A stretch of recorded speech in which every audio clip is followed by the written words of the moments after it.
Hello everyone, welcome to the show. In our first episode of the series, we talked about different types of motion.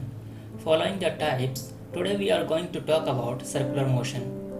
Circular motion is defined as the movement of an object along circumference of a circle. Some examples of circular motions are motion of moon around the earth, motion of a satellite in a circular orbit around the earth, and motion of a cyclist on a circular track, etc. In last episode, we talked about acceleration. We learned that change in velocity per unit time is known as acceleration. Now let's take a step ahead and find out on what factors change in velocity depends. From our previous episodes, we know that velocity does not only depends on magnitude of speed, but it also depends on the direction of motion.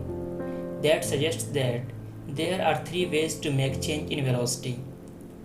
If direction is kept constant and magnitude of speed is changed, velocity will change. If magnitude of speed is kept constant and direction is changed, velocity will change. And if magnitude of speed and direction are changed, velocity will change. In a circular path, direction of motion changes at every point on the circle. Hence, when an object moves on a circular track, its direction keeps changing at every moment. That makes a constant change in its velocity. That's why circular motion is also known as accelerated motion. This accelerated motion is also subdivided into two categories: uniform circular motion and non-uniform circular motion. When an object moves in a circular path with uniform speed, its motion is called uniform circular motion. Similarly, when an object moves in a circular path with non-uniform speed, its motion is called non-uniform circular motion.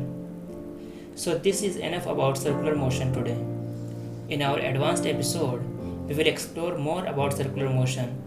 For more information about this or any episode of this series, check out the blog. Link is in the description. We have additional contents, further readings, and transcripts of every show. Thank you for coming to the channel and watching the video. I hope you loved the show.